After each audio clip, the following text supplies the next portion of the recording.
Hola queridos alumnos, buenas tardes con todos, bienvenidos al curso de comunicación.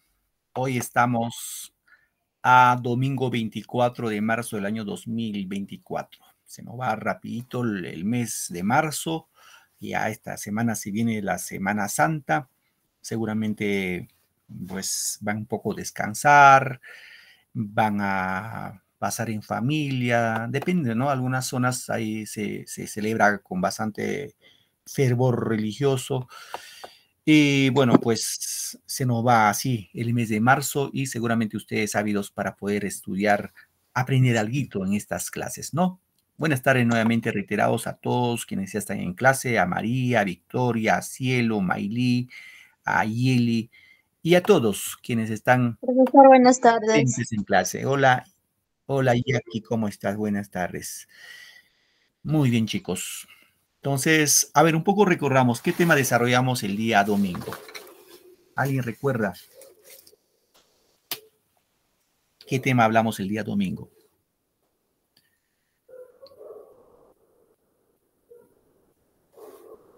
¿Se olvidaron? No creo. No creo que se hayan olvidado. No, no creo.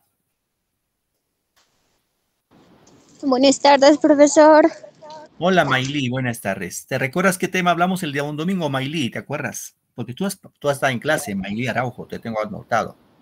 Sí, profesor, estábamos hablando de la historia de la ñacatita. Ajá, pero recuerda, Ñacatita fue el anterior, hace 15 días atrás. El domingo hablamos de un escritor peruano, ¿recuerdan? De don Ricardo Palma, ¿sí? Ricardo Palma, ¿recuerdan? Sí, sí recuerdan, ¿no? O no, o yo estoy mal, no, no, quizás estoy mal yo. Dígame, profe, ¿está mal usted? Sí, chicos, Ricardo Palma hablamos, ¿no? ¿Recuerdan? Al Rincón Quitacalzón. Vimos en pequeño resumen en video. Creo que les han prohibido hablar a ustedes, me parece. No creo, ¿no? No creo, alguien te ha dicho, mira, entras a tu clase, pero no me hablas, por favor. Profesor, buenas tardes. Hablamos de Ricardo Oli, Palma, de algunas de sus obras y también nos mostró videos de cómo eran antes, por ejemplo, muy los bien, castigos gracias. antes en el colegio y todo eso. Ajá, muy bien, Maylin. Y también de sus Gracias. características. Correcto, hablamos de las características, ¿cierto? Muy bien, entonces, en síntesis, el domingo pasado platicamos de lo que era el romanticismo. Cuida con el perro, Profesor, cuida que con el perro. apaguen sus audios. Sí, sí, es lo que voy a hacer. Cuida con el perro, perro de dos patas, bueno, de cuatro patas en este caso. Tengan cuidadito, ya están ahí por paseando y van a sentir el mordisco de un perro. Muy bien, el día de hoy vamos a platicar del realismo peruano. Ya chicos, el realismo peruano. Hemos visto en este bimestre, la primera clase hablamos del costumbrismo, la clase pasada hemos hablado del romanticismo y hoy culminamos de literatura con realismo para desarrollar la siguiente clase en un tema de comprensión, bueno, de razonamiento verbal. Ya chicos, entonces es el eje temático de nuestra clase del día de hoy. Vamos a hablar del realismo, también que es bastante interesante en nuestro país. Bien, a ver queridos alumnos, vamos acá, esta es la imagen 1 y esta es la imagen 2. A ver, lo que le quiero pedir, sí, chicos, que participen, ¿no? Ahorita somos más o menos algo de 18 entre todos, más o menos. Vamos a poner 15, ¿ya? Entonces, lo que les pido es que participen, no tengan temor de hablar, de participar. Siempre tenemos algunas ideas y eso participen, ¿no? No tengan temor del qué dirán. Tampoco seamos así, como se dice, apáticos, ¿no? Ah, ¿qué vamos, güey? Estar participando, no, qué pena, no, no me gusta participar. No, no hay que ser apáticos, hay que ser, pues, siempre ser entusiastas, participativos y ahí vamos aprendiendo en la interacción. Bien, en función a eso, tenemos acá la imagen 1 y la imagen 2, dos imágenes. Pregunta de introducción. ¿A qué personaje observamos en la imagen número 1? ¿Quién será este señor que tiene un bigotito hacia arriba? ¿Quién será este señor que está en blanco y negro? ¿Alguien lo reconoce por ahí? ¿Alguna idea?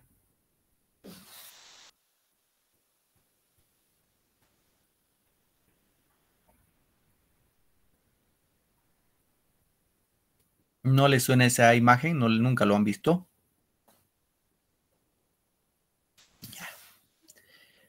Vamos acá. Profe Ricardo Palma. Ajá, es cerquita, cerquita. Ricardo Palma es antes de este señor. Fueron amigos, sí, fueron muy amigos. Su amigo de Ricardo Palma. Profesor Manuel González Brada. Muy bien, Manuel González Prada. Este señor es Manuel González Prada, ya un escritor del realismo peruano. Ahora, ¿a qué etapa de la literatura peruana pertenece? Bueno, ya le hemos dicho, al realismo peruano. Él es escritor realista, ¿no? Ahora, la pregunta, luego acá dice la pregunta, ¿qué observas en la imagen número 2? O sea, acá. ¿Y qué dice la imagen 2? Que vengan árboles nuevos a dar flores nuevas, frutas nuevas. Y lo otro dice, los viejos a la tumba, los jóvenes a la obra. Es lo que es vemos la imagen 2. Pregunta ahí nomás. ¿Crees que esta frase, en este caso, los viejos a la tumba, los jóvenes a la obra, esa frase podemos usar en la actualidad? ¿Qué dicen ustedes? ¿Lo podremos usar o no?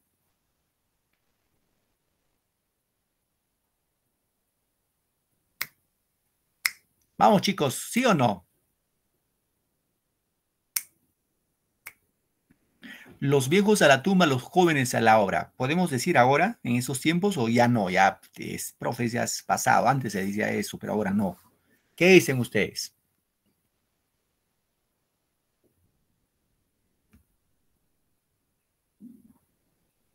Ya, vamos a dejarlo como incógnita, ¿ya? Vamos a dejarlo como incógnita, porque hoy ya debemos un poco platicar de este tema de los viejos a la tumba, los jóvenes a la obra, ¿ya? Vamos a ver. Muy bien, continuamos. Entonces, hablamos del realismo en este caso, queridos alumnos. Como definición, vamos a indicar que el realismo es un movimiento literario que surge en Francia. No te olvides esto, por favor. El realismo surge en Francia. Recuerda que el romanticismo, ¿en qué país surgió? ¿Alguien recuerda? ¿El romanticismo dónde surgió? En Alemania, ¿ya? El romanticismo surge en Alemania, no te olvides. El realismo surge en Francia. Eso es parte de tu cultura general. A eso tienes que poner un poco de tu parte y tenerlo como referencia, ¿sí? ¿Qué más podemos decir del realismo? Es un movimiento literario que recoge las ideas científicas del siglo XIX. Ojo, siglo XIX. Chicos, bien. Acá el realismo es igual a objetividad. Y cuando dice objetividad, es decir, los escritores van a escribir lo que van a ver, lo que van a observar. Por eso se llama realismo, ¿no? Hemos indicado que en este caso surge en Francia y en nuestro país va a repercutir el realismo, va a surgir a fines o a finales de la guerra con Chile, ¿sí? Cuando perdimos la guerra con Chile, ahí va a surgir, en este caso, el realismo peruano. Y luego se va a vivir pues una etapa de reconstrucción nacional. Recordemos que los chilenos nos hicieron añico, ¿no? Y pues los peruanos de alguna manera van a reconstruir nuestro país, que estuvo en un declive, pero sí extremo, ¿no? ¿Qué más podemos indicar? En el aspecto social, cultural, hay una crítica social, en este caso los escritores como González Prada, que mencionó vuestra compañera, va a criticar en este caso a la sociedad limeña, sobre todo limeña, que no supo defender, en este caso el Lima, mismo Lima no supo defenderlo. Quienes fueron a defender Lima fueron los provincianos, ¿no?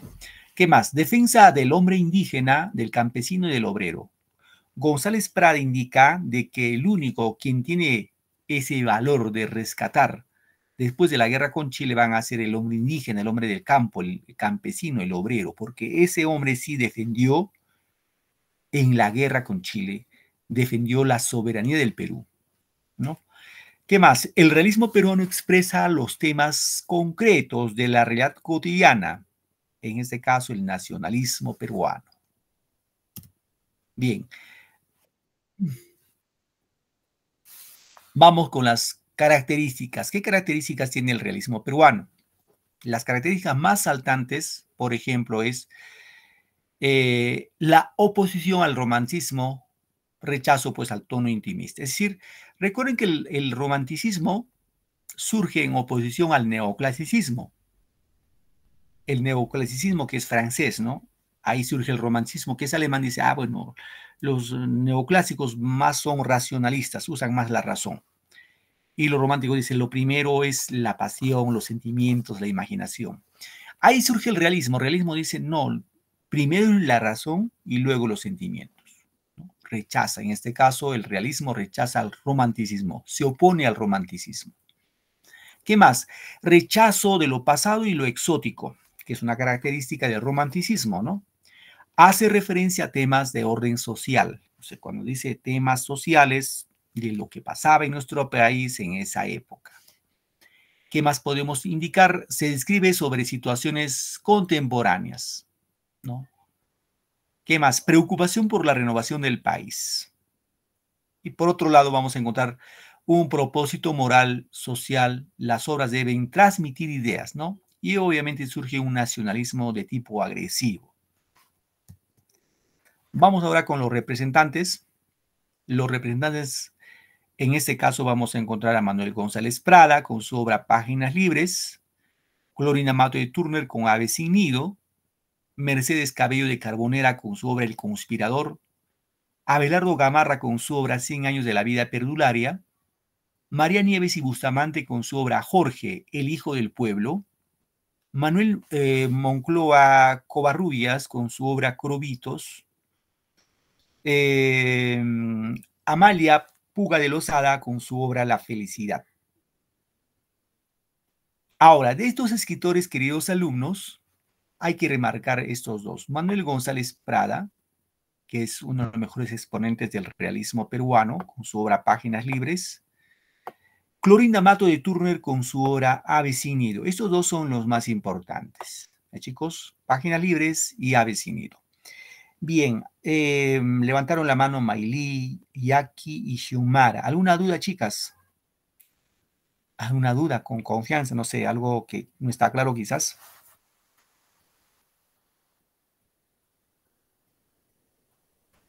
Bien, creo que no, ¿no? Estaban probando nomás la manito. Entonces recuerden, queridos alumnos, en esta etapa del realismo van a surgir sobre todo escritores realistas, ¿no? Digo, escritores mujeres. Hay varias mujeres en esta etapa. Pero reitero, destacan acá hay dos, ¿no? Manuel González Prada y Clorina Mato de Turner. No hay que olvidarnos eso. Muy bien. Vamos entonces a hablar de Manuel González Prada. Manuel González Prada se le llamaban, tenía un apelativo que lo llamaban el apóstol de la muerte. Ya, ese era su apelativo. También le decían el sibarita. Fue seguramente el escritor más polémico del siglo XIX. También el escritor más culto de nuestra literatura peruana. En función a sus características de González Prada, podemos indicar que se le considera el padre del nuevo pensamiento social peruano. Es decir, González Prada fue el precursor del socialismo peruano, o sea, un tipo rebelde, revolucionario, con tendencias izquierdistas, ¿no? Fue el crítico más implacable de la derrota de la Guerra del Pacífico. O sea, criticó sobre todo a los gobernantes, a los militares, que no hicieron nada por nuestro país. Más al contrario, ya saben ustedes, ese presidente, cuando empezó la guerra con Chile, recordarán, el presidente se fue a Europa, este presidente se fue a Europa, dizque a comprar armamentos, llevándose pues maletas de dinero y seguramente riquezas, y ese presidente nunca más regresó. Se quedó ahí con todos los bienes. Fíjense, ¿no? Así fue nuestro país, chicos. ¿Qué más? De González Prada. Su poesía es tierna y de gran fuerza expresiva. Obviamente González Prada no solamente desarrolló ensayos, sino también poesía, ¿no? Y se le considera el precursor del modernismo peruano. González Prada, reitero, es considerado precursor del modernismo peruano. ¿Qué obras escribió? En este caso, Páginas Libres, Horas de Lucha, Bajo el Oprobio, Figuras y Figurones. En poesías tenemos a Exóticas, Baladas Peruanas, Minúsculas, Libertarias, Grafitos. Seguramente en poesía destaca pues esta obra llamada Exóticas, que, bueno, se va a acercar en este caso al modernismo y por eso se llama el precursor del modernismo. Ahora, en ensayos, acá hay dos obras, ¿no? Páginas Libres y Horas de Lucha, que son sus mejores obras de González Prada.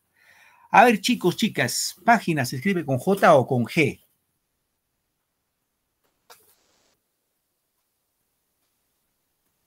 Con G, profesor.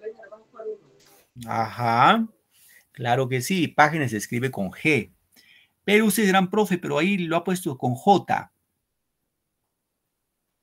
Ojo ahí. González Prada, su obra la escribe con J.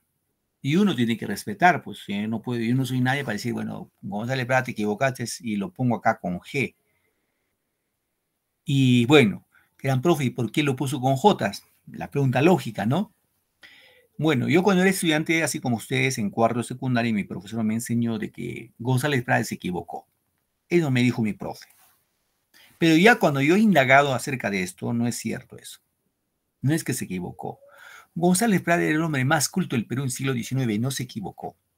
Él lo hizo a propósito. ¿Y por qué, profe? Dirán ustedes. Porque González Prada decía que nosotros los hispanoamericanos debemos tener nuestra propia norma en escritura, en gramática, en ortografía, y no debemos esperar las normas que nos manda España. ¿Recuerdan ustedes que eso de tildación, de ortografía, todo de gramática, ¿quién nos indica que cómo debemos escribir? Pues es la Real Academia de la Lengua Española, la RAE, que está en España. Ellos nos van normando, nos van regulando a todos los hispanohablantes. Entonces González Prada decía, pues no, por nosotros, ¿por qué tenemos que obedecer la norma que viene de España? Hagamos nuestra propia norma. Y él decía, por ejemplo, que debemos usar la J en reemplazo de la G. Esa era su propuesta. Era su propuesta. Y obviamente lo quiso mantener, ¿no? Lo quiso mantener. ¿Sí? ¿Alguien quiere preguntar, por favor?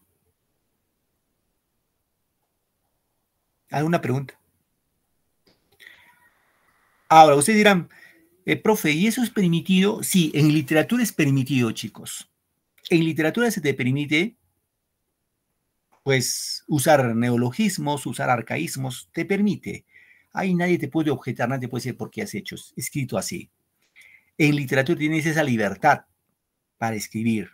Entonces, esa apreciación, por favor, para que tengan como referencia de González Prada. Bien, González Prada hemos dicho que tiene una obra que se llama Páginas Libres, ¿no?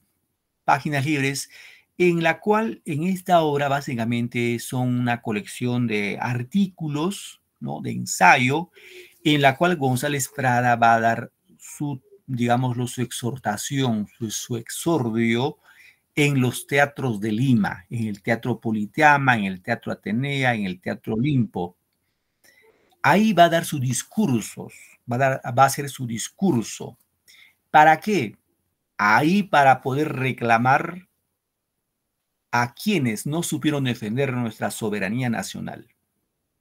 ¿Sí, chicos? Fíjense acá. Fíjense, el lenguaje que utilizaba González Prada es bastante, digámoslo así, bastante claro, ¿no? Ojo, eso es literal, ¿ah? Los que pisan el umbral de la vida se juntan hoy. Fíjate cómo lo escribe hoy. Para dar una lección a los que se acercan a las puertas del sepulcro. La fiesta que presenciamos tiene mucho de patriotismo y algo de ironía. El niño quiere rescatar con el oro lo que el hombre no supo defender con el hierro. ¿Qué más dice acá? La mano brutal de Chile despedazó nuestra carne y machacó nuestros huesos. Pero los verdaderos vencedores, las armas del enemigo, fueron nuestra ignorancia. Ojo, esta parte. Fueron nuestra ignorancia y nuestro espíritu de servidumbre. ¿Qué más dice González Prada en su discurso, en este caso en el Politeama? Dice, que vengan árboles nuevos a dar flores nuevas, frutas nuevas. Y ahí viene la famosa frase, los viejos a la tumba, los jóvenes a la obra. Reitero, esta frase lo pronunció en el discurso en el Politeama, que es un teatro de Lima, y fue leído por un escolar cuando hacía la campaña Pro Fondos para rescate de Tacna y Arica, ¿no? Al final recuerden que Arica se fue con los chilenos y Tacna se quedó con el Perú. Y eso fue, pues, gracias a un referéndum, ¿no? Un referéndum que se hizo. Los tacneños dijeron, vamos a pertenecer a Perú, y Arica dijo, bueno, queremos pertenecer a Chile. Y se fueron con Chile. Bien, aquí, como puedes observar, González Prada es bastante claro, ¿no? En su ensayo es bastante claro. Dice que el Perú perdió la guerra con Chile por dos motivos. Uno, por nuestra ignorancia. Es decir, quienes fueron a la guerra no fueron pues gente preparada militarmente. Simple y llanamente quienes fueron a la guerra con Chile fueron, en este caso, fueron campesinos, fueron obreros, quienes armados del valor, de patriotismo, de nacionalismo, fueron a defender nuestra soberanía. ¿Sí, chicos? Estos campesinos, esos obreros, estos indígenas no tenían ninguna preparación militar. En su gran mayoría eran analfabetos, no sabían ni leer ni escribir. Entonces, cuando se les convocó que había invasión chilena, dijeron, pues, bueno, vamos a la lucha. ¿Y estuvieron armados? Claro que no. Y fueron así simplemente, por valor patriótico. Entonces, ahí, pues, tuvimos esa desventaja, en este caso, frente al ejército chileno. Y otra causa dice que fue por nuestro espíritu de servidumbre. Es que los peruanos, queridos alumnos, somos muy generosos, muy buenos. A ver, voy a preguntar, ¿cómo nos llaman los chilenos y los ecuatorianos a los peruanos? ¿Cómo nos dicen de cariño? ¿Tienen idea ustedes? ¿Cómo nos dirán? Hola, profesor, buenas tardes. Profesor, recién tengo, bueno, llegó la energía a mi pueblo. Bueno, recién tengo internet, disculpe por haber ingresado tarde. No te preocupes, Nulit. Pasa eso, hija, no te preocupes. Muy bien. A ver, chicos, les preguntaba, ¿por qué, cómo los chilenos y los ecuatorianos, cómo nos dicen de cariño? Nosotros los ecuatorianos, por ejemplo, le decimos monos. ¿Y por qué le decimos monos? Porque se dice que en la guerra de 1941 los ecuatorianos se subían a los árboles y de los árboles disparaban a los peruanos. Entonces le decían, ahí están los monos en los árboles. Por ejemplo, ¿no? A los chilenos nosotros los llamamos, le decimos rotos. Bueno, y les pregunto, ¿por qué los chilenos o cómo nos llaman los chilenos y les ecuatorianos a nosotros? ¿Tienen idea? No, nunca han escuchado algo al respecto. Ya, le voy a decir, ¿ya? Nos dicen gallinas. Nos dicen gallinas. Peruanos son gallinas. ¿Y qué simboliza la gallina? Pues la gallina siempre simboliza la cobardía, ¿no? Tú quieres coger una gallinita y la gallinita se va corriendo y cacareando. Es que los peruanos, reitero, somos muy generosos y seguramente por esa generosidad abusaron los chilenos. Los chilenos se pueden así atroces acá en nuestro país, ¿no? Y un poco recordando nomás, cuando se dio la última batalla, la batalla de Miraflores, en Lima, bueno, ya Perú había perdido por vía marítima, ya estábamos destruidos, derrotados. Vía terrestre, pues pasaron por todo el Perú, se pasearon casi todo el Perú, y al final rodearon Lima y se dio la batalla de Miraflores. En la batalla de Miraflores, los limeños se escondieron, como dice Diego González Prada, se escondieron en su cuyero, debajo de sus camas. Se escondieron. ¿Y quienes fueron a defender a Lima? Fueron los provincianos. Huanuqueños, ancachinos, cajamarquinos, huancaínos. los provincianos. ¿Y qué dice ahí? Se dice que cuando luego, ya saben, en esa batalla de Miraflores, Chile derrotó al ejército peruano, Chile ingresó a Lima y hicieron de lo que querían en Lima. Destruyeron, incendiaron, violaron, saquearon, de todo. Y se dice que por ahí, por esa época, pasaba un general francés, estuvo de paso, y vio todas las atrocidades que hacían los chilenos. Y este general se fue a entrevistar con el general chileno que estaba al mando, se entrevistó y le dijo, le dio un ultimátum, le dijo, te doy 24 horas para que tú te retires de Lima. Si no te retiras, yo te traigo el ejército francés y te hago la guerra. Gracias a eso, este general chileno se fue al día siguiente con sus tropas, se fue, porque había observado las atrocidades que cometían los chilenos en Lima. ¿Sí? Entonces, ahí más o menos nos damos cuenta, ¿no? Cómo fue este tema de la guerra con Chile. Bien, a ver, antes de pasar al otro tema, vamos a ver un poco de los audios de González Prada, ¿ya? Chicos, un ratito, por favor. Ayudas. Un ratito. Un momentito, voy a presentar el audio.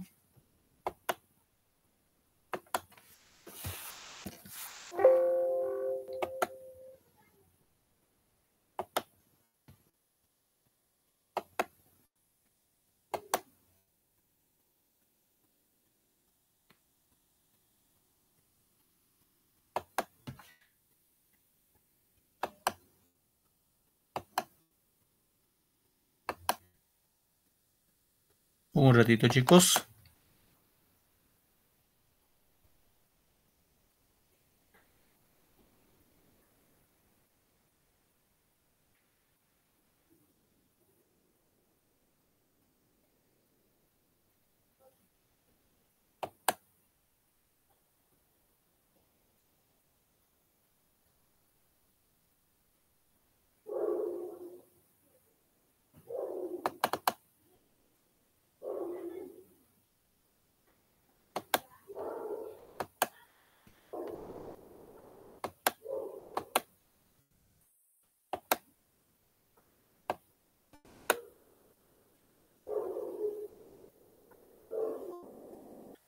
Bien, vamos a escuchar este video, chicos, este audio de González Prada, un poco para tener una idea más clara, ¿ya?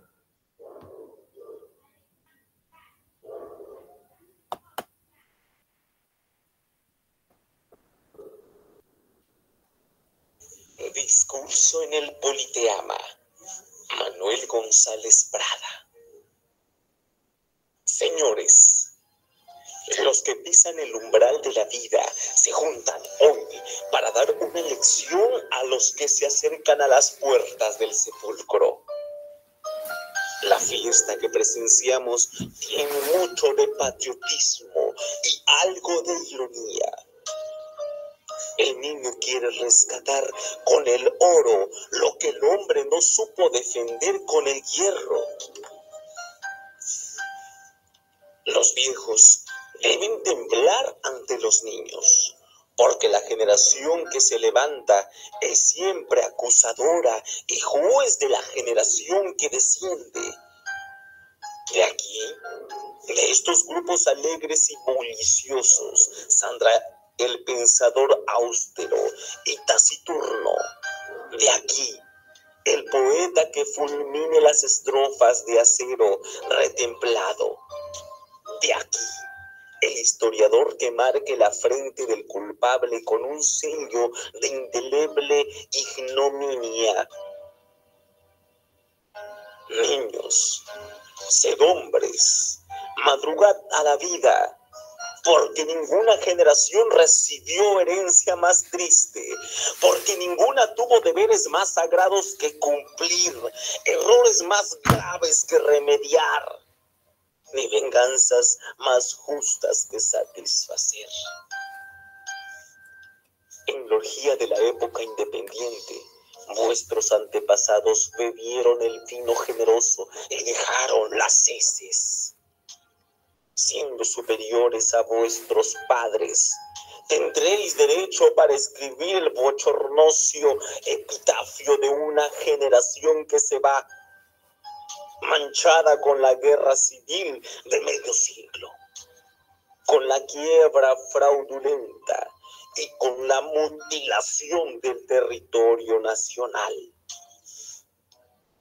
Si en estos momentos fuera oportuno recordar vergüenzas y renovar dolores, no acusaríamos a uno ni disculparíamos a otros. ¿Quién puede arrojar la primera piedra? La mano brutal de Chile despedazó nuestra carne y machacó nuestros huesos. Pero los verdaderos vencedores, las armas del enemigo, fueron nuestra ignorancia y nuestro espíritu de servidumbre. Sin especialistas, o más bien dicho, con aficionados que presumían de omniscientes, vivimos de ensayo en ensayo. Ensayos de aficionados en diplomacia, ensayos de aficionados en economía política, ensayos de aficionados en legislación y hasta ensayos de aficionados en tácticas y estrategias. El Perú fue cuerpo vivo, expuesto sobre el mármol de un anfiteatro para sufrir las amputaciones de cirujanos que tenían ojos con cataratas seniles y manos con temblores de paralítico. Vimos al abogado dirigir la hacienda pública, al médico emprender obras de ingeniería, al teólogo fantasear sobre política interior, al marino decretar la administración de justicia, al comerciante mandar cuerpos de ejército. ¿Cuánto no vimos en esa fermentación tumultuosa de todas las mediocridades? En esas vertiginosas apariciones y desapariciones de figuras sin consistencia de hombre. En ese continuo cambio de papeles. En esa Babel. En fin. Donde la ignorancia vanidosa y vocinglera se sobrepuso siempre al saber humilde y silencioso. Con las muchedumbres libres, aunque indisciplinadas, de la revolución, Francia marchó a la victoria. Muy bien, chicos. Hay un pequeño resumen de los discursos de Politeama de González Prada. Reitero que se pronunció pues en Lima, en este caso, en los teatros de Olimpo, Atenea y Politeama, ¿no?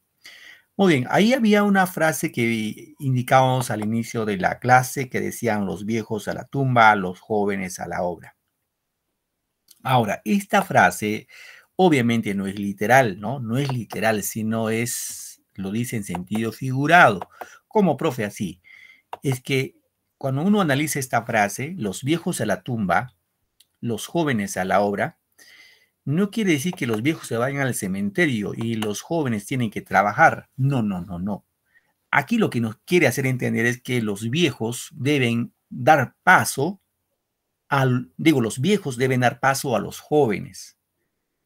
¿Por qué? Porque los viejos caducos no supieron defender nuestra soberanía, más al contrario, le llevaron al declive, al debacle, y pues deben dar paso a los jóvenes que tienen nuevas ideas, van con ímpetu, ¿no? Entonces, por eso decía los viejos a la tumba, los jóvenes a la obra, ¿no? Obviamente González Prada también hablaba bastante del tema de la corrupción. Ojo, el tema de corrupción no es un tema nuevo. González Prada decía, en el Perú donde se pone el dedo sale pus, o sea, se pudre todo. Entonces, por ese lado, siempre tengamos en cuenta esos aspectos en la que desarrolla González Prada su plática en su discurso, ¿no? Bien. Otra escritora en este caso que corresponde al realismo, hemos indicado que es Clorinda Matto de Turner, ¿no? Que es otra escritora muy reconocida y muy destacada y en este caso vamos a encontrar como referencia que nació en Cusco, ¿no? En la ciudad donde se educó, se casó con un americano en 1871, luego quedó viuda y tuvo pues dificultades económicas y luego trasladándose a Arequipa, donde se dedicó al periodismo, ¿no? Ahora, publicó 2 volúmenes de tradiciones cusqueñas y leyendas entre el año de 1883 y 1896, bajo el evidente estímulo de tradiciones peruanas de don Ricardo Palma. Bueno, las obras que escribió Clorinda Mato de Turner son Herencia, Índole, Tradiciones cusqueñas y la obra más importante, no se olviden, Ave sin nido, que es una novela, ¿no? Ave sin nido. Hoy ya vamos a hablar, en esta clase vamos a hablar de esta obra de Ave sin nido. Chicos, Ave sin nido, que es una historia muy interesante, ¿no? En este caso vamos a encontrar el abuso también de en este caso de los poderosos que existen en las provincias, o existían, ¿no? En este caso que es el gobernador, el párroco, el juez, etcétera, que existe siempre en una comunidad, ¿no? Bien, esta obra tiene 3 partes. En la primera parte, lo que pasa en el primero es Margarita, a ver, acá estamos, Margarita y Manuel son 2 jóvenes del pueblo de Quillac. Quillac es el escenario de Ave sin nido, ¿ya?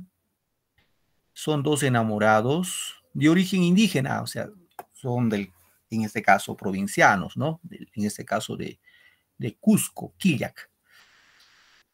Se ven impedidos de realizar su amor, en apariencia el obstáculo que se alza entre Manuel y Margarita. Ahora, hay que tener en cuenta que Manuel es un joven que de alguna manera pues tiene más privilegios porque su madre fue una gamonal, una terrateniente. Y fruto de ese, digámoslo, de los amoríos que tuvo en Quillac, pues tuvo a Manuel, ¿no? Y a Manuel lo llevó a Lima a estudiar, ¿no? Se fue a Lima a estudiar.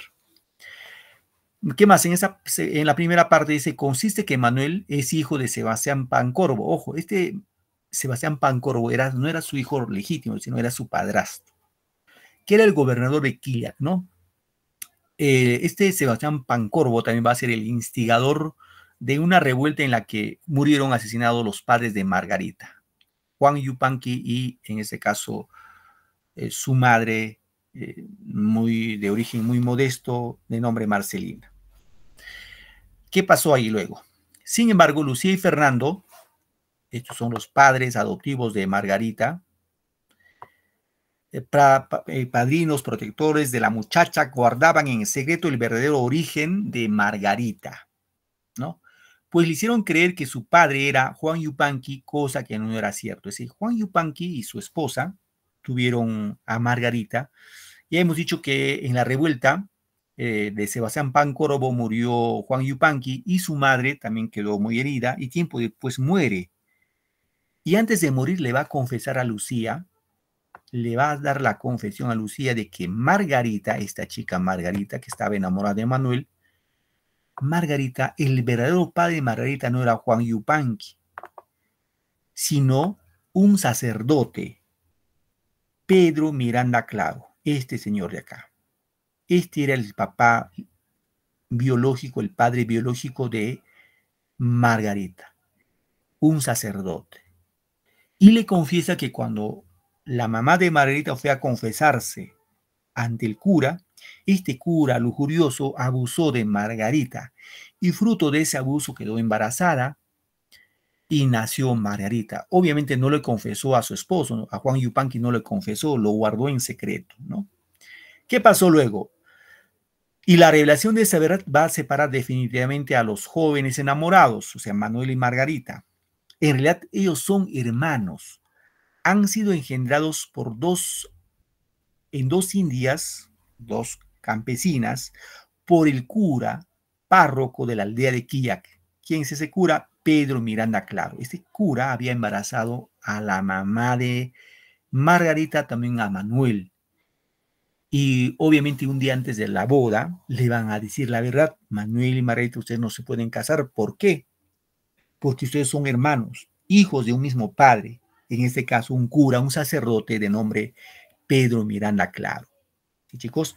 De eso se trata esta parte. Vamos a ver la manera de un video para que ustedes lo puedan entender mejor esta partecita, ¿ya? A ver, un momentito.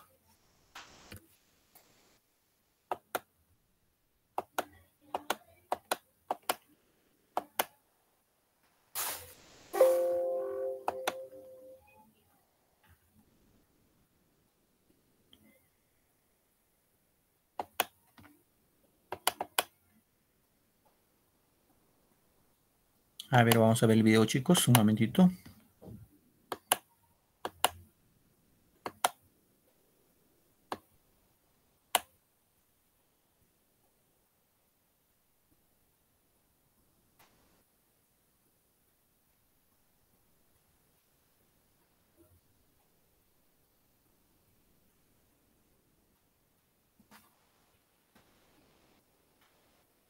Ave sin nido, de Clorinda Mato de Turner.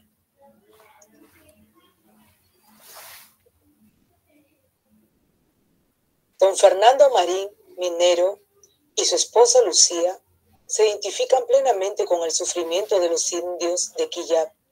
Cooperan con el dinero al indio Juan Yupanqui para protegerlo de los cobros injustos a que lo sometían el cura Pascual, el gobernador Sebastián Pancorbo y los vecinos blancos.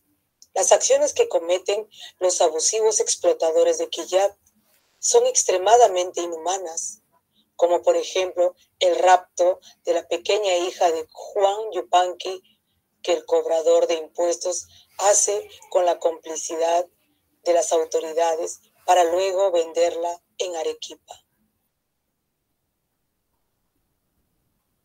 La ayuda que brinda don Fernando Marín salva a la hija de Juan Yupanqui.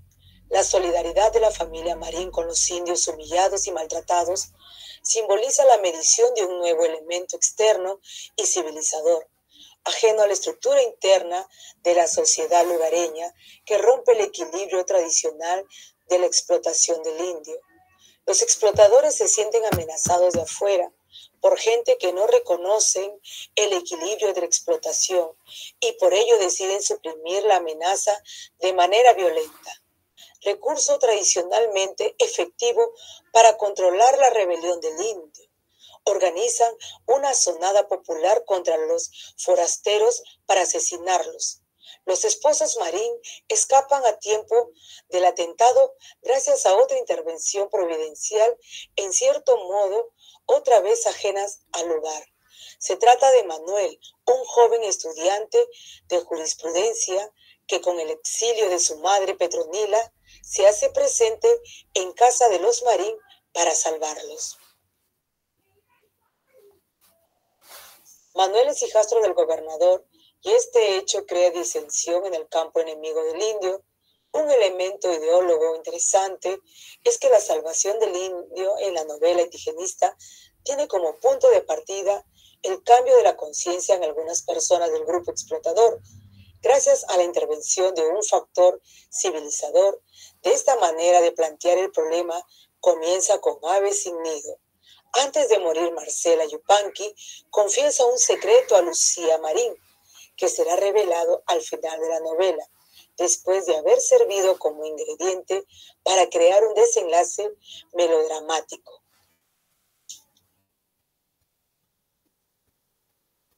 Las niñas Yupanqui, que se habían quedado huérfanas, son adoptadas por los Marín. Margarita Yupanqui, en manos de los novelistas, es apenas un recurso para insertar en la novela la trama romántica. Sin ella, el paso de la narración descansaría sobre la denuncia indigenista. Manuel se enamora súbitamente de Margarita, como complemento de su figura como héroe salvador de los Marín. Las preocupaciones de Clorinda Mato de Turner exigen el castigo de los personajes culpables, así la intención moralizante de la novela romántica se hace evidente. El cura, personaje silencioso y uno de los instigadores de la sonada contra los Marín, rápidamente enferma y muere. Los otros complotados corren el peligro de ser enjuiciados por crimen. Parecería que los mecanismos de la justicia, que no está de todo ausente, se movía para castigar a los culpables, pero nuevamente son burlados por las autoridades. Los gobernados, Sebastián y el juez de paz, encargados de hacerlos funcionar. Los culpables en Quillat, atentados por el nuevo subprefecto, le echan la culpa de la asonada a otro indio, el campanero Champú, que no tiene nada que hacer en el asunto, pero por ser indio era la víctima natural e inevitable dentro del sistema de la explotación. El indio Champú va a la cárcel. Se apropian de su ganado. Su mujer Martina acude donde los Marín para pedir ayuda. Se repite el patrón de la salvación providencial. Los Marín, cansados de vivir en un medio tan injusto y temeroso de otras represalias, resuelven marcharse a Lima. Los Marín, antes de la partida, dan un banquete a las personas más importantes, que eran los más culpables, con el propósito cristiano de lograr persuadir de que cambien sus costumbres ancestrales en nombre de la moral. Las cosas terminan como terminan, con la llegada a Quillat de una orden judicial de encarcelamiento para los culpables del crimen. Manuel, entenado del gobernador, gestiona y logra la libertad del indio Champú y también la de su padrastro. Así quedan libres tanto el culpable como el inocente. Los Marín se marchan y Manuel los sigue para pedir la mano de Margarita. El final de la novela es cuando Manuel y Margarita descubren que son hermanos, hijos del obispo Pedro de Miranda. Y claro, producto de una época en que los dignatarios de la iglesia no solo tenían los privilegios de la riqueza, sino también la prerrogativa de los señores feudales. El mensaje de la obra. Mediante cada capítulo nos da a conocer distintas formas de corrupción, abuso, etc. Claro que para dar un matiz más armonioso a la novela, recurre a una historia de amor, una historia que lamentablemente culmina en una tragedia, que para estos tiempos no sería llamada como tal. Es decir, ahora no es trágico, o por lo menos no tanto. Casarse entre hermanos de un mismo padre, más aún sabiendo las condiciones en las que Margarita y Manuel se encontraban. Sin embargo, una historia tan igual de resaltante en la novela es la que destaca en su mayoría en la primera parte de la obra. La parte en que Clorinda saca a la luz con una sinceridad de infante la realidad social en que vivía el país con respecto a los indios en relación a las autoridades, en su mayoría españolas o de la capital. En pocas palabras, es una cruda denuncia en favor de la gente que era base de la economía del país, con remuneraciones que hasta en esos tiempos daban lástima y además sometidos a irracionales abusos sin importar su género. En conclusión, podemos decir que el maltrato al indio se da ya que estos no conocían sus derechos. Es una actitud muy mala y que se puede apreciar en esta obra. Pero también hay personas muy buenas que dan todo por ayudar a su prójimo. Vemos también el amor imposible que se da en estas dos personas que terminan siendo hijos de un mismo padre.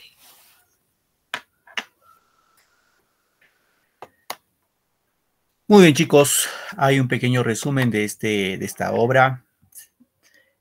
Bien, para culminar esta partecita, vamos a ir con nuestro cuestionario, ¿ya? A ver, un poco de Clorinda Mato de Turner, de Ave Cínido, como pueden ver, es en este caso, pues, el problema que siempre ha existido, ¿no? Lo que están, o sea, las autoridades, como el párroco, el gobernador, el juez, siempre abusan de los más desprotegidos, en este caso, de los campesinos, ¿no? Eso es como una pequeña referencia. A ver, vamos acá. A ver, las preguntas que voy a planteando, los que saben van levantando la manito para preguntarles y para que tengan su notita, ¿ya? Aquí la pregunta dice, dice así, relacione cada obra con su autor. Vamos a relacionar. Por ejemplo, Mercedes Cabello, ¿qué obra escribió?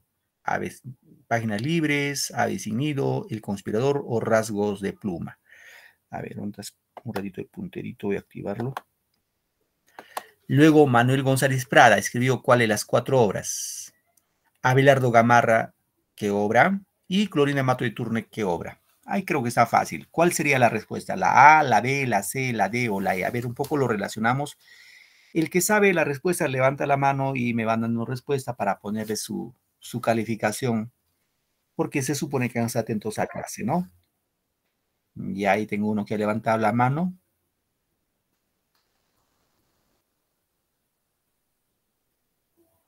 Vamos, chicos.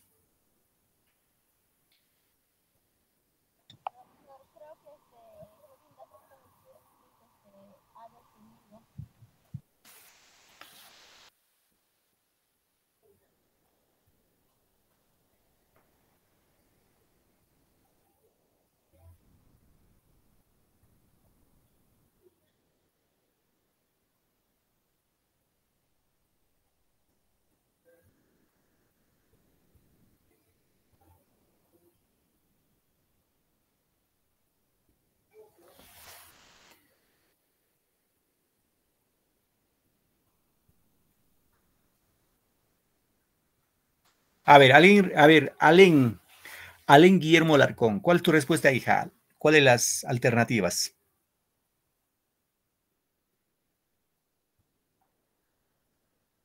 La B, profesor. La B, ya. Gracias, hija. ¿Alguna otra respuesta de otro compañero? Solamente Alén me respondió. A ver, un rato voy tomando nota. Tu apellido es Guillermo Alarcón, ¿cierto? Sí, profesor. Muy bien. A ver, ella nos dice la B. ¿Alguien más que quiere participar? ¿Nadie más? A ver, vamos a ver. Páginas libres. González Prada, ¿no? Esto sería la B.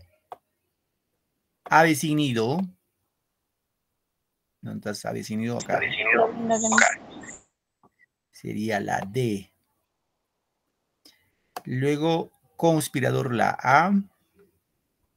Rasgos de pluma, la C. Respuesta, muy bien, la B. La B, la respuesta, chicos. Muy bien, Alén. Gracias, hija. Correcto. Vamos acá.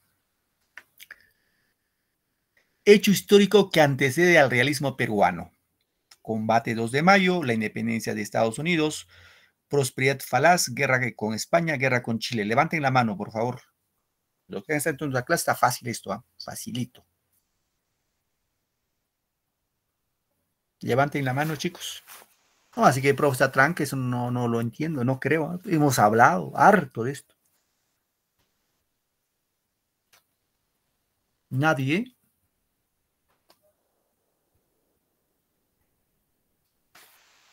No creo que me digan, profe, no hemos hecho de ese tema.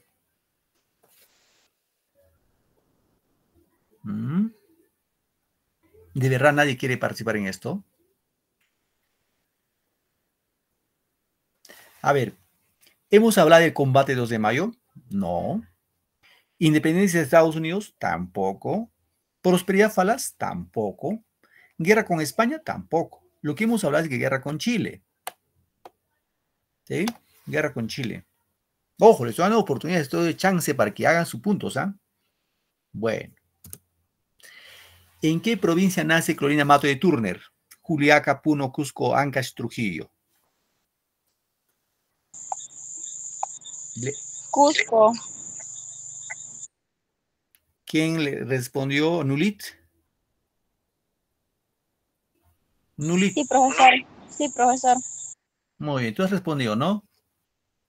Sí, profesor, es que los demás no puedo poner porque no estaba presente desde el inicio. Muy bien, Crispín Vázquez.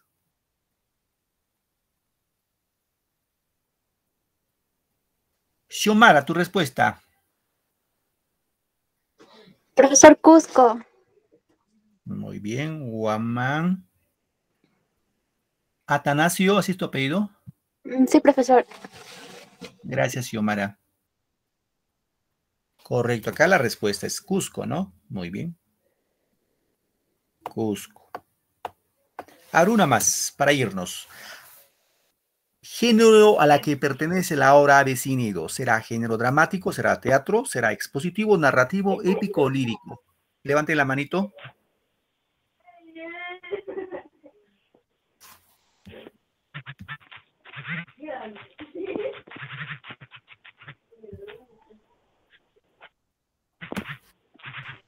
¿Alguna respuesta, chicos? Expositivo. ¿Quién me respondió? Yo conté. Nulit, muy bien, Nulit. ¿Alguien otro que me responda? A ver. Expositivo, teacher.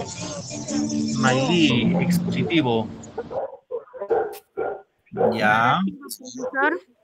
Victoria, dime. Narrativo, profesor, ¿la sé? Ya, tú eres carguayano, ¿no? ¿Tu otro apellido carguayano?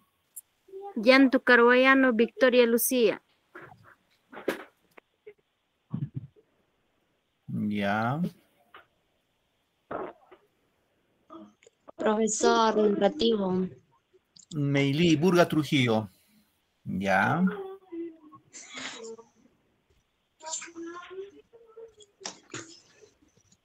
Narrativo, Milady. profesor. ¿Quién me dijo? Profesor, narrativo. Vargas Eudocia. Milady, ¿no? Milady. ¿Y otro que me respondió aparte de Milady? Es narrativo.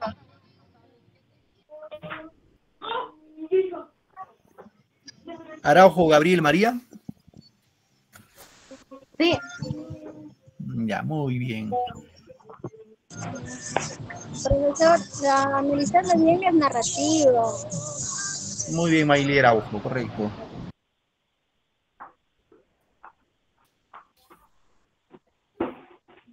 Muy bien, chicos. Acá la respuesta, ya lo han dado sus compañeros, el género es narrativo. Ojo, expositivo es páginas libres, pero narrativo es Ave sin Nido.